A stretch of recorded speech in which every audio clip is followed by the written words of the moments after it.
This part is very clear.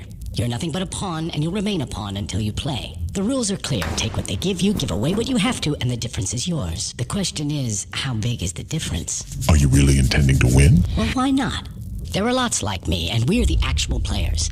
Because on one side of us are the real cattle, who let TV do the thinking for them, while on the other is power, who believe that we are shit and feeble-minded cattle. Over in the barn, they want us to take care of them. But a long time ago, they gave up on themselves, and now they won't lift a single finger. While those who have real power became more than the rest. Became gods. They sit so high up that they can't see us as either a serious enemy or a trusted friend. They have only one problem, that they're not immortal. That just leaves you and me. Sometimes I benefit you, other times you me. Everyone plays a game of their own. Think you're a player, do you? I play like the great ones. Take the authorities. Quite unceremonious, but they do have a few lively plays up their sleeves with the people. Every couple of months, they let them blow off steam. Elections, Black Friday, a new auto plant, the latest installment of Star Wars, the Super Bowl. And the people just gobble it up. But when people have holes in their pockets and nothing to eat, who's responsible for that?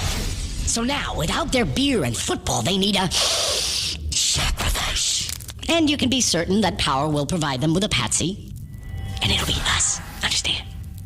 So that is the game. Here are people who don't care about themselves, and here's authority that doesn't care about them either. And here we are in the middle, who sort of owe something, but what and to whom?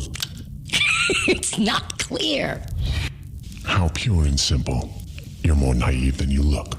But you're right in that we are like butter that is spread between a thin layer of caviar and moldy bread, which reminds me of a fairy tale. Once there lived a poor wolf, and nearby lived a very powerful and rich fox. They grew up together, were in the same class at school, but now they're in different social classes. The fox's life was like a fairy tale. One day the wolf came to him and said, "Teach me to do it. I'm tired of my life and I want to play with the big boys. I want to live like you. Tell me what to do." The fox answered, "Don't sweat it. I'll fix up a place for you. You'll have a cushy job. You'll sit in a chair, quietly catch fish. By the rules. Don't fuss. Take a lot here, a little there. Anything will do." So the wolf nervously looked around and saw that everyone was doing the same thing. And soon, it was all working. He caught big fish and little ones.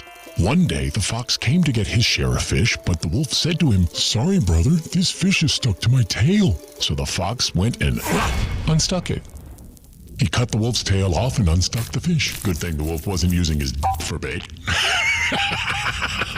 That's what happens when you play by someone else's rules. Why are you telling me your tale's here? If you're so smart, then maybe you know a way out. The way out, my colleague, is through the entrance. It's time to get out of this game. Look, yeah, we have money, and what good does it do? There is nothing for us to do in this country. The number of alcoholics and morons is larger than the whole population. It's all polluted, education doesn't exist, and that new auto plant? It's not real. There's no other way than to leave and wipe this nightmare from our brains. To leave? And who's going to let you do this? You'll never forget this nightmare because it won't ever let you wake up. We do have money, but whose money is it? Is it yours, really? Can you actually spend it? Or offshore it? Can you legalize it? Give it to your children? Don't lie to yourself. Don't be like the others. You're in a trap, and the trap will only open its jaws once you are good and deceased. We can buy our way out of a criminal suit, maybe a nice mansion, a few cars, expensive tutors for the kids, but that's about it. See, you're like a hamster on a wheel, no freedom to be seen while the system rolls right on. Why don't I tell you a fairy tale, my special friend? Once there lived a smart guy like you. He found a job, settled in, and slowly rolled along with his life. Then he looked around and rolled a bit faster. He was allocated a budget and he administered it wisely, and by the rules, he got his cut. You know what I mean? Why would you ever build a fence for $1 million when it can be done for so much more?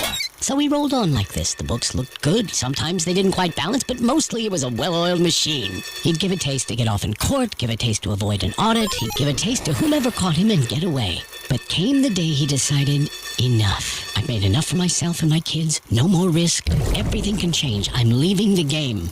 Quietly. I need to move my money out and leave. I got away from Grandma. I got away from Grandpa. I got away from the traffic cop, the prosecutor, and the tax police. And I can get away from you, Mr. Fox. And what? What? Just letting him go would have been a total loss for the fox. Nobody leaves. The fox hates feisty people. To those who want to leave, he gives a very tough time. Bounces them from the tax police to the DA to court, bleeds them dry and tosses them in jail.